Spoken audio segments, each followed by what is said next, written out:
Good morning, good morning, good morning. Good morning, Walter. Walter and I got a chance to sit and talk a little bit before the Clipper game on the 31st of December. Commiserate a little bit about how our team's been playing and what's happened to our ball club. And in, that particular point, we were looking to start making changes in our ball club to not to end our efforts for the season, but to change our efforts for the season. We felt like we weren't competitive, we weren't playing with the kind of energy that we had to have, and the necessity to move forward with our plans was quite evident, I think, at that time. So we've done that, and we're stepping out. We've got some players that'll come in with 10-day contracts. We'll look at players in the process. We'll assess our talent that we have. Some point in November, I talked a little bit about learning, beginners and the beginner mind, and about our learners and our learning capabilities.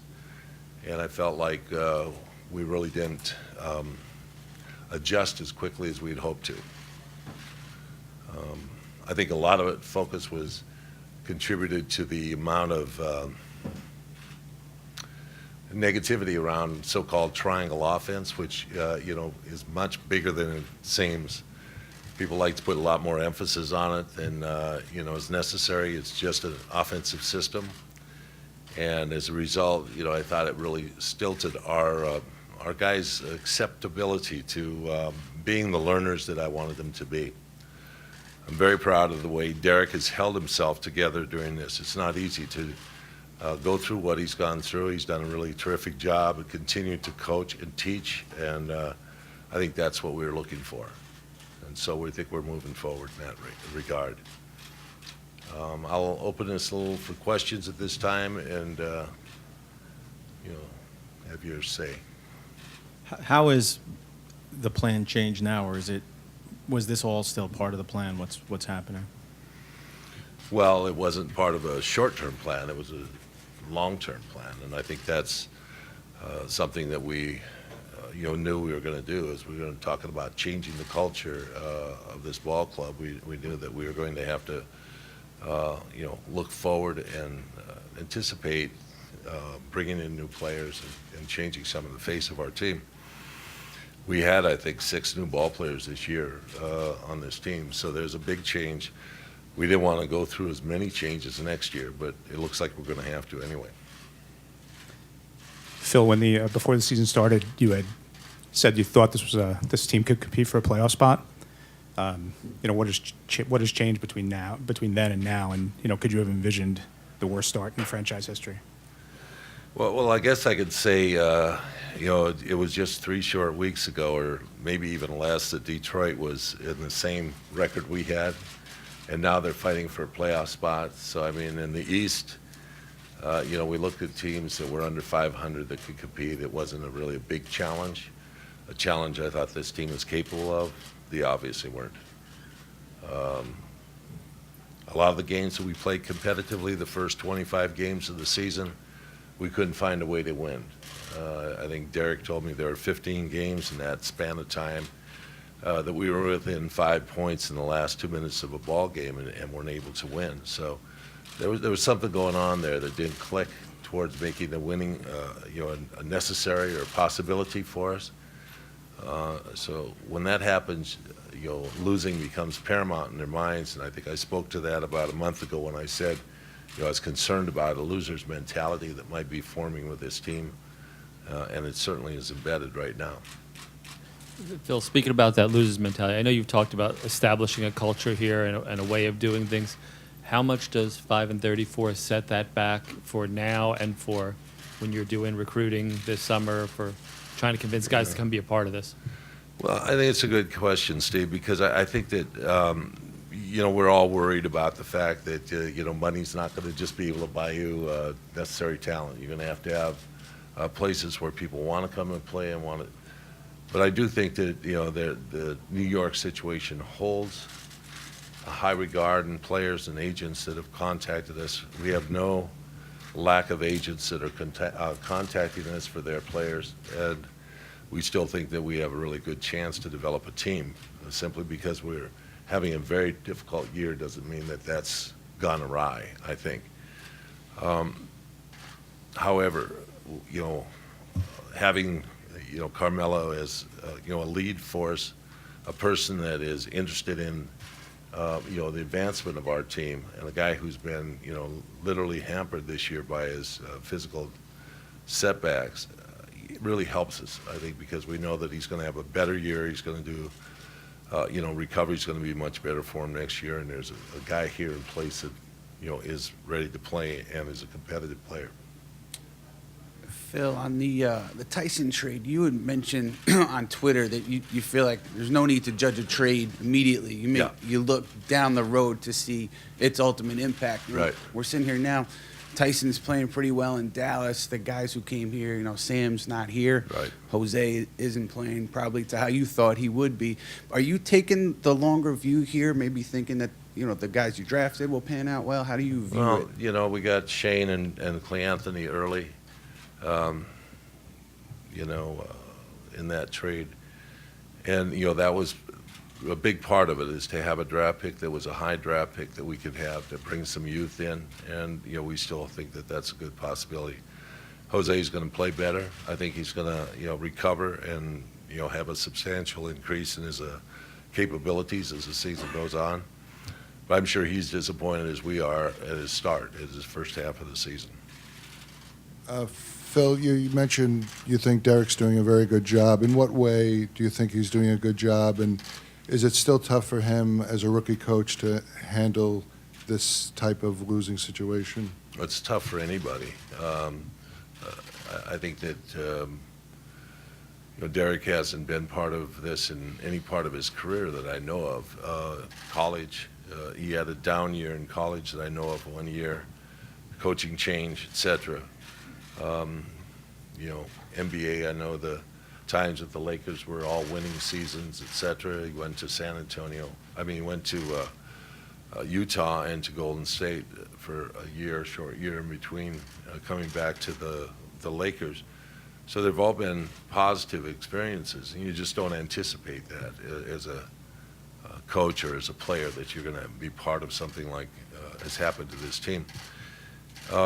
So the thing that's remarkable about it is that he's consistent about his coaching. He's patient with the players.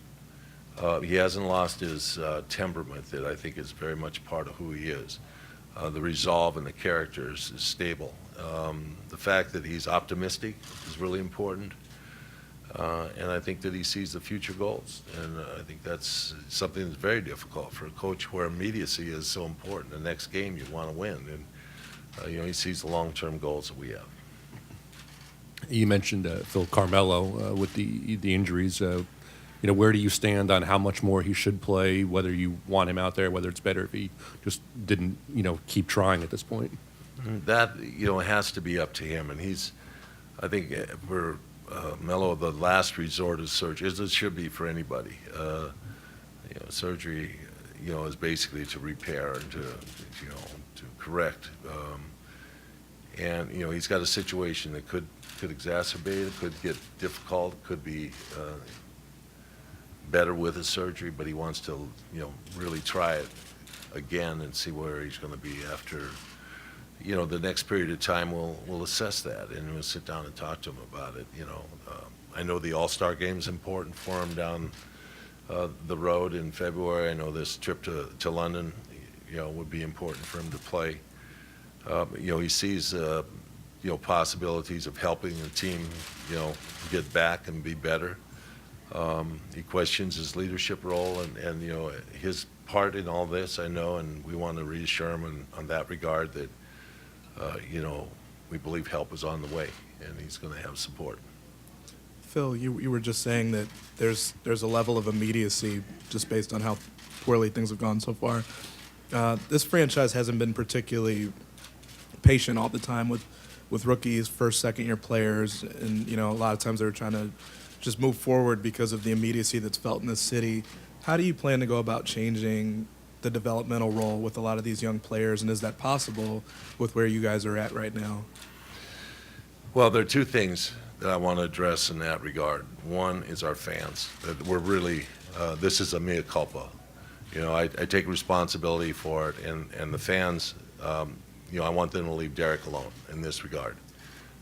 He's doing the best job possible, and it's not his fault. We're going through this period of time, and for some of the people that have been fans of this team, have told me many times that there's been this impression that maybe the team should blow it up and should start over again, and it's never happened. It's always been going after the next big star, Antonio McDyess, and so forth and so on. And we all know that history of the Knicks in the past. I was there when we went out and got Spencer Haywood, and then we went out and got Bob McAdoo, and we kept searching for the big star to change our fortunes, which has never happened in the last 45 years or so. So the reality is that this is probably the best way to go about the business, and to begin and to restart and to do it the right way and put it together in a way that really makes sense, instead of bringing dominant people in to try and fit into this jigsaw puzzle, makes it pretty difficult. So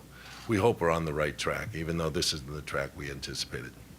Phil, you mentioned about Derek hasn't been through this kind of stuff. Well, you haven't been through it for a very long time, maybe Piscataway, I don't know.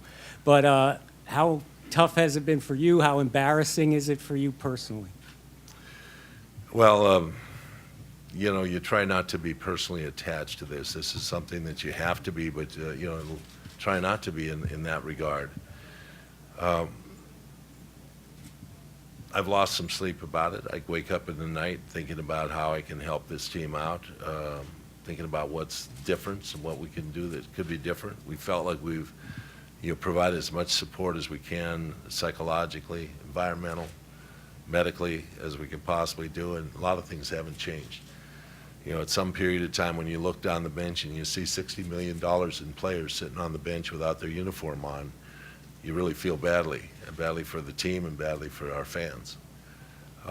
The other part about it is that Jim Dolan has been very supportive in this process, and from that standpoint, it gives me the ability to relax and be patient and understand that I have support to go forward the way I see fit, and so that's really good. The other thing is it's given our scouting staff and our kids that look at draft players and future free agents a big spark in their life. They're now very attentive. Phil, when you look at, I guess you talk about the $60 million on the bench with injuries, some of those guys are obviously not going to be here next year. How, I guess, do you approach this next month to the deadline? Is that something that you'd be open to moving guys now, or are you intent on waiting to free agency? Well, I just think that no one should be surprised at what we do from here on out. We know that movement is going to happen in the next month. We want to participate in it. As I said before, we want to bring in 5 or 6 new players next year. We'd like to bring in players that we can build on and build with in this year, especially, and not just have them all in one group. So we're going to be active, open, and selective. Phil, what do you say to the fans who, saw this trade and didn't feel you got enough assets back? And related to that, these trade exceptions, do you feel you have to use them at this trade deadline? I'm not sure if it extends. Because of the They're salary. valuable. I mean, people don't understand the trade exception. It's hocus pocus with the cap stuff, but there's value in it, and it means that there's options that we have out there. That was my first impulse, is that we're not getting back a player of substance with these trades. But you're looking at the financial end of it and our record and where we were at this particular time, and what our future is. It was the right thing to do, and it made sense after sitting on it for 2 or 3 days and looking at the options. Well, you said this was a mea culpa, but at the same time, you said this is what was best for the business to do it this way. So are you saying that maybe there's something you would have done differently, you could have, or are you sure everything you've done is the right thing? Well, obviously, I didn't do the right thing in picking the group of guys that were here. A lot of it was, etched in stone. I mean, we had guys that were guaranteed contracts, but, in anticipating that we were going to be better, that we were giving hope to our fans that maybe there's a possible playoff opportunity here, that goes on me. That we have to now take responsibility and move forward and make things happen, that also goes on me, and now I have to do the job that I was brought in to do. Phil, how aggressive are you and Derek with telling Carmelo or maybe even other players when they just really have to sit out? I guess Iman was saying in Cleveland that they changed his timetable in terms of when he would return because they didn't feel like he was close enough. And then there's obviously Carmelo. How do you guys make that decision, and how much is too much in terms of aggression to get guys to sit out? Well, Carmelo's is pretty obvious. I think he kind of explained to you that it comes and goes. It's one of those things that I think he used it kind of like a pebble in a shoe, or the princess in a pea, maybe is what another analogy we can make. But, Stoudemire has had a great 20, 25, 30 games for us. He's one of the league leaders in, field goal percentage. To have him out of the lineup has really been difficult for us. And, people always, bring Carmelo up, but also Amar'e has also been extremely important to lose for us. His is much more obvious. There's, you can look at him, you can look at the swelling in his knee and say that's not possible. But he's getting prepared to come back. Now it's up to us to say, what's the limitations behind what he plays. That's a much more obvious thing. We can start saying, okay, 8-minute shifts are enough for him, and we can go three 8-minute shifts in a night, and that'll be the duration of what he should play if he's going to stay on. Now, on his behalf, when we were, in Chicago and, having a difficult time with injuries, he stepped forward to play. Carmelo sat that game out, JR was out, etc. And we had a very competitive game against the Bulls that night. And I think he took the brunt of it because, since then it's been, he's had to pay the price a little bit for the swelling. And we know consecutive nights are difficult for him. But he's got a great heart, and we appreciate that about his effort. So based on that sort of thing, do you worry about putting it in a player's hands, given that they do make that decision and then turn out? Yeah, I mean, he was insistent on that particular night. We had to let him take his own course in that regard.